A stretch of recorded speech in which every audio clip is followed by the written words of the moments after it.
If you want people to work hard and make sacrifices for you, then you yourself have to work at least as hard and make sacrifices that are at least as difficult and meaningful as what you're asking of your people.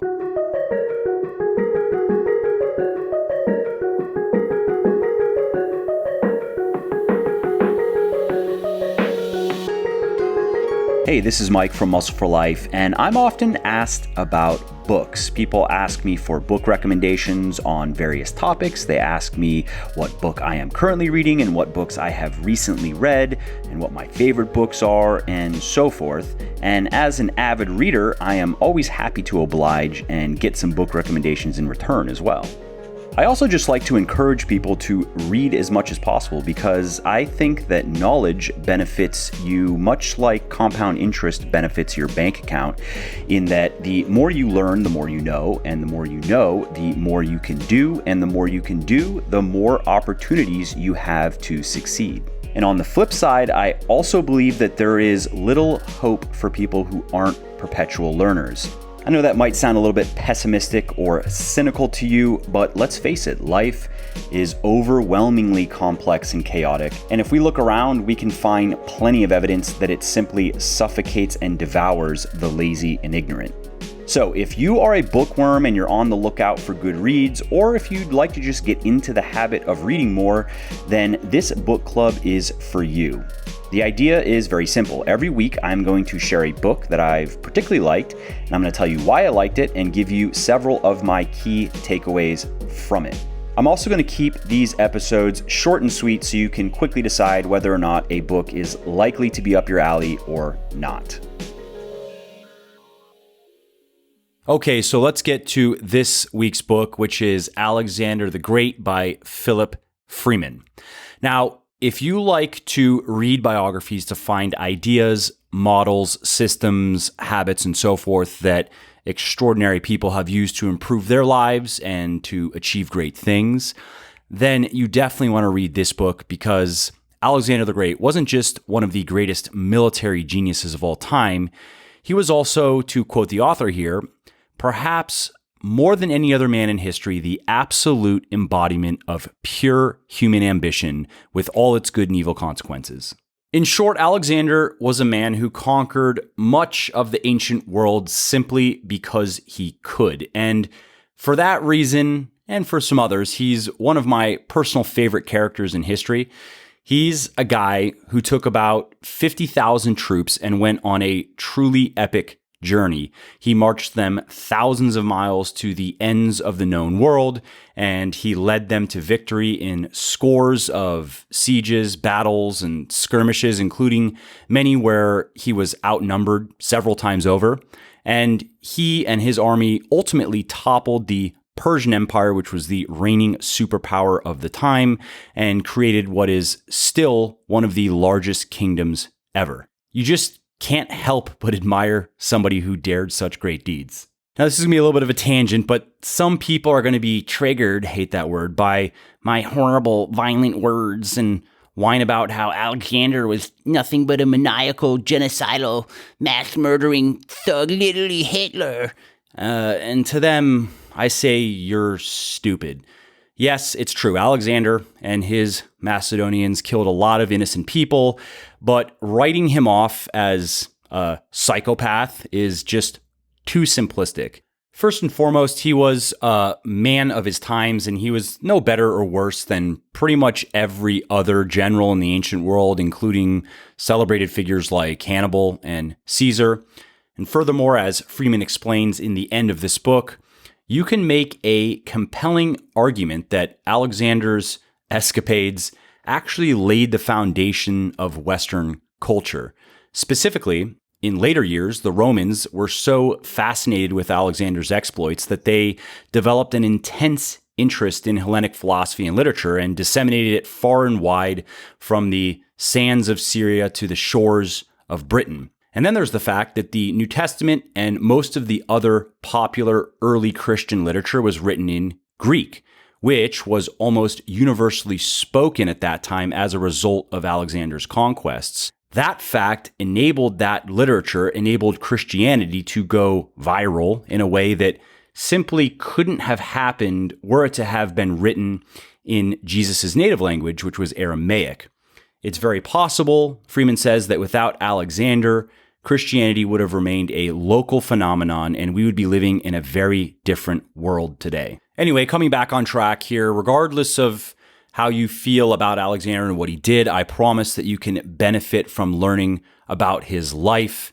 And out of the several biographies that I've read on Alexander the Great, this is by far my favorite, so I highly recommend it.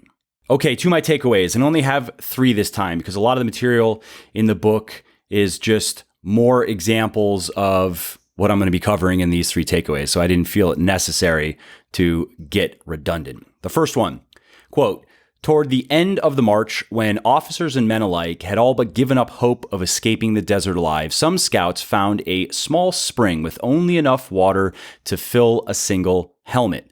The patrol was so thankful that they had found even this that they brought it before Alexander, who is as thirsty as anyone. As wretched as his own state was, however, he knew his men were suffering even more.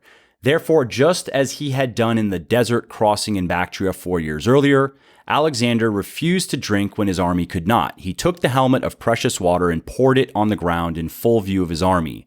To the parched men, for their king to share in their suffering in this way meant more than the water soaking into the sand. They were so heartened, says Arrian, it was as if they had each drunk every drop that he poured on the ground." So my note here is that Alexander proved again and again that he simply wouldn't ask his men to do anything that he himself wouldn't do. And he even went as far as intentionally enduring as much pain and suffering as they did, and often more. He conducted himself as a first among equals in a body of free men, not as a divine lord to be worshipped with elaborate rituals and pomp, which was very common in those times, and especially in the Persian Empire, which is the first of his major conquests. Now, these, I think, are hugely important leadership lessons. I've actually written and spoken about these points before, but they bear repeating. If you want people to work hard and make sacrifices for you, then you yourself have to work at least as hard and make sacrifices that are at least as difficult and meaningful as what you're asking of your people. Just being smart or nice or charming or even successful in previous ventures or previous times isn't enough. The bottom line is, if you want to lead people, then you really have to be someone worth following. You have to objectively measure up. Okay, takeaway number 2, quote, "Alexander, however, did not fall into an easy sleep that night. He knew that the Persians outnumbered him at least 2-1, and that they had chosen a field of battle that played to their strengths. In a broad plain, the tens of thousands of horsemen drawn from every corner of the empire would easily stretch beyond his front lines and would certainly outflank him, enveloping his infantry until every last soldier was cut down. Or they could mass into an unstoppable wedge and force their way through his infantry. He had to think of a way to break through the Persian lines with his own cavalry and attack Darius directly. If he could kill the great king or even drive him from the field, the Persian forces would collapse. But with so many heavily armored cavalrymen on the Persian lines extending beyond his own front line on both the right and the left, it seemed an impossible situation. Then, sometime in the night, Alexander had an idea, a brilliant, daring, absurd idea. From that point on, the king slept peacefully. When Alexander's officers arrived at sunrise the next morning, they couldn't believe the king was still in bed. They didn't dare wake him, so they ordered the men to all have a good breakfast. Finally, with the sun rising in the sky above the mountains to the east, Parmenion at last entered Alexander's tent and called him loudly 2 or 3 times before the king opened his eyes. The indignant old general asked how he could be sleeping so soundly, as if he had gained a victory when the battle was still ahead. Alexander only smiled and said, "Why, don't you know we've already won?" And my note here is that Alexander always looked at difficult and even seemingly impossible situations differently than everyone else and even his best generals. He believed that nothing was truly impossible, that there was always a way out or through and onward, and that explains why he was willing to make monumental gambles again and again in his campaigns. Now, what I personally took away from this little anecdote here is just how powerful that sense of forward motion is. Alexander viewed even the biggest obstacles and predicaments with a sort of contempt, as if nothing could really stop him from achieving his objectives. There are many examples of this throughout the book, and another one that stands out is an instance where Alexander and his army were attempting to take a city whose massive walls and formidable defenses turned out to be just too great for his siege engines. What to do? Well, Alexander noticed that the river that was flowing through the city exited the walls through a narrow channel, and he thought maybe it was large enough to squeeze through and sneak into the town. So he checked it out, and it turns out his hunch was right. This channel had just enough space for him to shuffle through, so what he did is he arranged to lead a small group of soldiers into the channel and under the walls, while his main force assaulted the front gates to distract the defenders. And then, once inside, Alexander and his men ambushed the guards, opened the gates, and took the city. So my point here is I think that if we could learn to look at our own troubles in the same way as Alexander did, then we could be far more effective in all aspects of our lives. All right, the third and final takeaway quote. Once he had regained some of his strength, his officers began to chide him that his performance on the wall was a brave but foolish act for a king. It was not the job of a commander, they said, to risk his life in such a way when there were plenty of men in the army who could do the same thing. Alexander did not know how to tell his friends that for him such actions were an essential part of being a king. Faced with such criticism, he walked out of his tent into the camp. A grizzled veteran from Boeotia in central Greece who had heard about the rebukes of Alexander's companions approached him. The man looked the king straight in the eye and said just a few words in his rural dialect. Alexander, brave deeds are what true men do. The king embraced the old soldier and considered him a friend for the rest of his life. And my note is first some context. So this time, Alexander was attacking yet another city, and it belonged to one of the fiercest tribes in the Punjab region of India, the Mali. Now, the Indians had already lost several battles with the Macedonians and were making their last stand in the strongest of their fortresses. And Alexander's soldiers were trying to find a way into the citadel, but simply couldn't breach the walls. And so he got frustrated, he grabbed a ladder and scaled the wall himself, followed by 3 of his men, and then fought his way through the defenders on top of the wall, jumped into the city, and continued fighting alongside his bodyguard and attendant. The 3rd soldier died almost immediately when he got to the top of the wall. So now it was just Alexander and 2 of his men.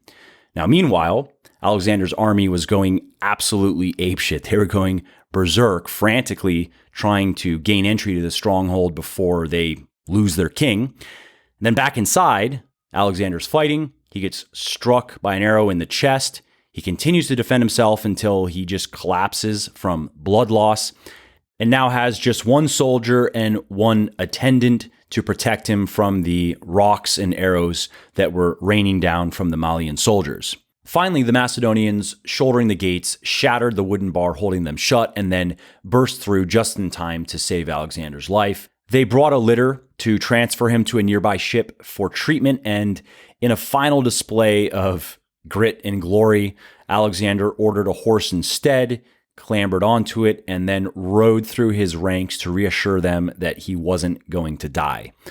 And the takeaway that I opened this with is the final beat in this story. Why did Alexander insist on taking such risks? Why did he insist on doing such daring things? Well, because that's what true men did. Now, whether you agree with that statement or not is neither here nor there, because I think there's a deeper significance to this story. You see, these days, many people's actions are mainly dictated by what they want to have. And sometimes, many times, what they want to have in that moment. You know, the things and experiences that they think are going to make them happy or satisfied. Now, decades of psychological research has conclusively proven that this is a horrible plan, and it's more or less guaranteed to backfire, but we can save that for another discussion. The same research has shown that a much better way to go about living is first deciding who we want to be. What fundamental and guiding principles matter most to us, and then figuring out what we need to do to embody those values and become that person. For example, in my case, my core values include achievement, commitment, consistency, creativity, education, enthusiasm, and responsibility. And I consciously use these principles to guide me through my life.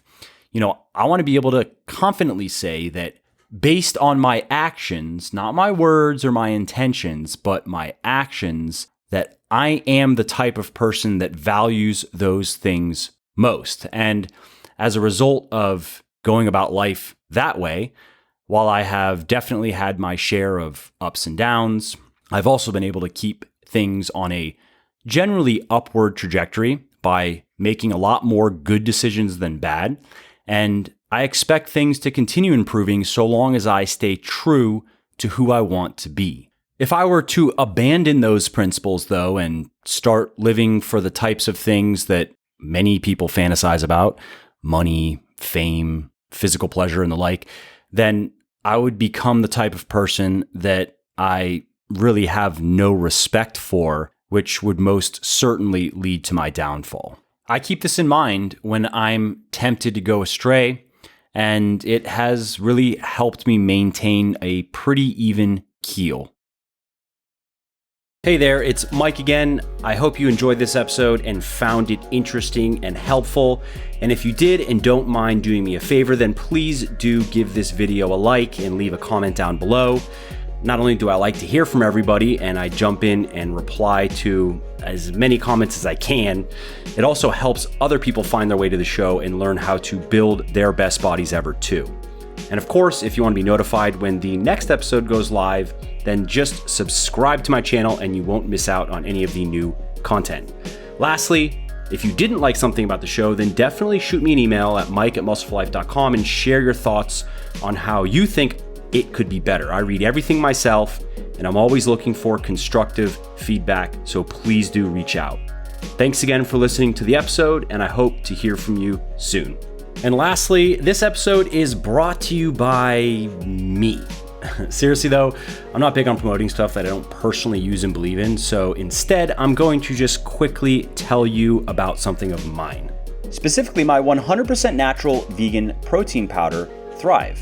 Now, Thrive is a plant-based protein powder that provides you with a highly bioavailable blend of several plant proteins that are easily digested and absorbed. Thrive also contains 10 additional vitamins, minerals, and nutrients that vegetarian and vegan diets tend to be low in, as well as 4 enzymes to help you obtain the maximal nutritional benefit from every scoop. Lastly, it's also 100% naturally sweetened and flavored and contains no chemical dyes, cheap fillers, or other unnecessary junk. So if you want to build muscle and lose fat as quickly as possible and improve the nutritional quality of your diet without having to eat animal protein, then you want to head on over to www.legionathletics.com and pick up a bottle of Thrive today. And just to show how much I appreciate my podcast peeps, use the coupon code PODCAST at checkout and you'll save 10% on your entire order.